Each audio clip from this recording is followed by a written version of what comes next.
Hello दर्शकों, welcome to tales of book. अपनी रोज़मर्रा की ज़िंदगी में हमें न जाने कितनी चीज़ों पर ध्यान देना होता है, कितनी चीज़ों का स्ट्रेस होता है।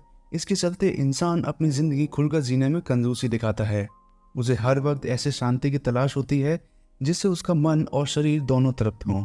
अब आप सोच रहे होंगे कि ऐसी शांति के लिए तो हिमालय पर जाकर किसी साधु की तरह जीवन बिताना पड़ेगा, मगर ऐसा बिल्कुल नहीं है। अपनी लाइफ में बैलेंस बनाकर सक्सेसफुल होने के लिए साधु बनने की ज़रूरत नहीं है, बस उनकी तरह सोचने की और उनके वैल्यूज़ को अडेप्ट करने की ज़रूरत है।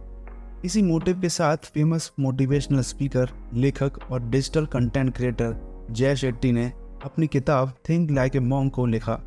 उन्होंने इस किताब में बताया कि कैसे आप अपने नेगेटिव थॉट्स पर सन्यासी की तरह विचार करके उन पर काम कर सकते हैं। एक सन्यासी ही है जो दुनिया की सारी सुख सुविधाओं से दूर होकर भी अपना जीवन खुशी से जी रहे हैं। उनके अंदर कोई कन्फ्यूजन नहीं है, क्योंकि वो अंदर से यानी अपने माइंड से काफ़ी पावरफुल होते हैं। इस किताब में उन्होंने 3 पार्ट्स के जरिए अपनी ज़िंदगी के अनुभवों, आश्रमों में बिताए पल, उनसे मिली सीख को आज की दुनिया में कैसे अप्लाई करना है, इसके बारे में वो बताते हैं। अगर आप चैनल पर नए हैं तो चैनल को सब्सक्राइब करना ना भूलिएगा, क्योंकि हम ऐसे ही अमेजिंग बुक्स की समरी इस चैनल पर लाते रहेंगे। आइए इन चैप्टर्स को एक एक करके समझते हैं। Part 1, let go. नेगेटिविटी को दूर करने का सबसे आसान तरीका है उन चीज़ों को छोड़ देना जिससे नेगेटिव थॉट्स आते हैं। इसके लिए सबसे पहले आपको अपनी आइडेंटिटी के बारे में समझना होगा कि आखिर आप हैं कौन। Find your true identity.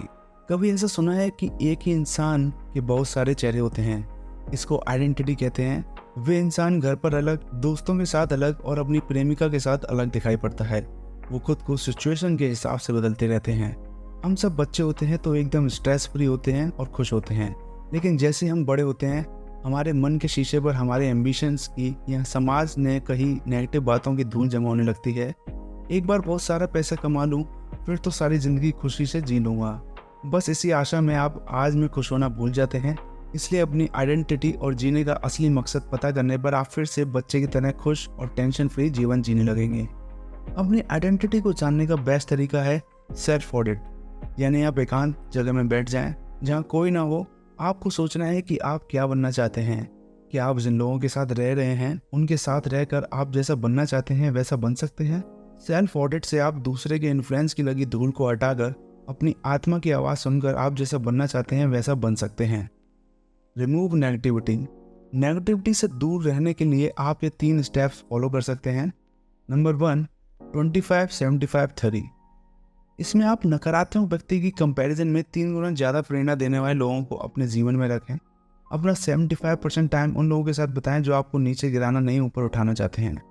Number 2, allocate time. कुछ लोगों में नेगेटिविटी इतनी ज़्यादा होती है कि उन्हें 1 मिनट के लिए भी बर्दाश्त करना मुश्किल होता है। वहीं कुछ लोग ऐसे भी होते हैं जिनसे आप घंटों बात कर सकते हैं। इसलिए ऐसे लोगों को अपनी ज़िंदगी में पहचानें और किस व्यक्ति को कितना समय देना है ये सब आप डिसाइड करें। Number 3, don't be a saviour. किसी भी दूसरे इंसान की समस्या को तब तक सॉल्व करने की कोशिश ना करें जब तक आपकी वह जरूरत ना हो। अगर आपके पास उस व्यक्ति की सहायता करने की क्षमता है तभी उसकी मदद करें। इसके अलावा हमारे अंदर की नेगेटिविटी से बचने के लिए स्पॉट, स्टॉप और स्वैप की टेक्निक यूज़ करें। स्पॉट में सबसे पहले देखें कि आपके दिमाग में क्या नेगेटिव थॉट्स आ रहे हैं। स्टॉप में फिर उस नेगेटिव थॉट्स के आने की वजह समझें, उसका कोई सॉल्यूशन ढूंढ लें और उसे वहीं ख़त्म कर दें। बार बार उसके बारे में ना सोचें। स्वैप, इसके बाद इस नेगेटिव थॉट को किसी पॉजिटिव थॉट से स्वैप यानी बदल दें। कुछ पॉजिटिव सोचने लगें या कोई सेल्फ हेल्प से जुड़ा काम करें, जैसे रीडिंग, राइटिंग, लिसनिंग वगैरह। Part 2, grow. नेगेटिव चीज़ें छोड़ देने के बाद अपनी मानसिक और स्पिरिचुअल ग्रोथ पर काम करें। इसके लिए आप कुछ तरीके अपना सकते हैं, जैसे फॉलो योर पैशन। दूसरों की देखा देखी से अच्छा है कि कुछ वो चीज़ें करें जिससे आपको दिल से खुशी मिलती है, तभी आपकी ग्रोथ हो पाएगी। Good intention. किसी भी काम को साफ दिल और अच्छी नीयत से करें। किसी की हेल्प के बदले में एक्सपेक्टेशंस रखना गलत है। Power of routines. अपना एक रूटीन बनाएं और उसमें काम करें। इससे आप डिसिप्लिन होंगे और अपना काम 10 गुना ज़्यादा इफेक्टिवनेस से कर पाएंगे। Plan your next day the night before. सोने से पहले अगले दिन की प्लानिंग कर लें। इससे आप कोई ज़रूरी काम नहीं भूलेंगे और अगले दिन कोई कन्फ्यूजन भी नहीं रहेगा। Integrate time and life. एक सन्यासी हरदम खुश इसलिए होता है क्योंकि उसे पता है कि गया दिन वापस नहीं आएगा। घर, गाड़ी, पैसे की वजह से अपने आज में जीना ना भूलें, हर पल को एंजॉय करें। Fill your mind with positive thoughts. अपने दिमाग में हमेशा पॉजिटिव थॉट्स बनें। सुबह उठते ही कोई सेल्फ हेल्प बुक पढ़ें या कुछ ऐसा करें जिससे मन को शांति मिले। Part 3, give. दान करने के लिए हर बार धन संपत्ति देने की जरूरत नहीं है। कुछ दान अलग तरीके से भी हो सकते हैं, जैसे मुदिता। मुदिता का अर्थ है सिंपैथी रखना और दूसरों की खुशी में खुश होना। किसी को क्रिटिसाइज करने के बजाय प्यार से उसकी बात सुने और उसे कोई कष्ट है तो उसका दर्द समझें। अगर कोई खुशी है या तरक्की कर रहा है तो उसे ईर्ष्या या जलन ना करें। इससे स्ट्रेस और नेगेटिविटी ही फैलेगी और कुछ नहीं। रिलेशनशिप्स। किसी भी रिश्ते को मजबूत करने के लिए 3 चीज़ों की ज़रूरत होती है। ए, प्रेजेंस। जब भी आपके अपने को आपकी मदद की ज़रूरत हो तो सेल्फलेस होकर आगे बढ़ें, उनकी मुश्किल घड़ी में बने रहें, ना कि गायब हो जाएं। Be, attention. जब कोई कष्ट में है उसे ध्यानपूर्वक सुनें और फिर उसके सॉल्यूशन प्रोवाइड करने की कोशिश करें।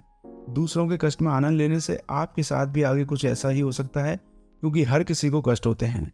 सी, इंटीमेसी। इंटीमेसी को बढ़ाने के लिए ट्रस्ट और प्यार को अपनाएं। किसी को हर्ट हो ऐसी कोई बात ना बोलें, उनका विश्वास ना तोड़ें। अगर कोई चीज़ संभव ना हो तो उसका प्रॉमिस ना करें, लेकिन जितना आपसे हो सके उतना जरूर करें। तो दर्शकों, ये थी think like a monk book की शॉर्ट समरी। ये समरी तो केवल 20% नॉलेज है, इसलिए मैं सजेस्ट करूंगा कि आप इस बुक को पूरी तरह से जरूर पढ़ें। इसे पढ़ने के लिए आप डिस्क्रिप्शन बॉक्स में दिए गए लिंक पर क्लिक कर सकते हैं। चैनल को सब्सक्राइब करना ना भूलें और अगर वीडियो पसंद आए तो लाइक, कमेंट और शेयर जरूर कीजिएगा। अगर पसंद नहीं भी आए तो अपने सुझाव नीचे कमेंट में जरूर दीजिएगा, जिससे हम और बेहतर हो सकें। तो मिलते हैं अगली वीडियो में एक और नई बुक समरी के साथ। Thanks for watching.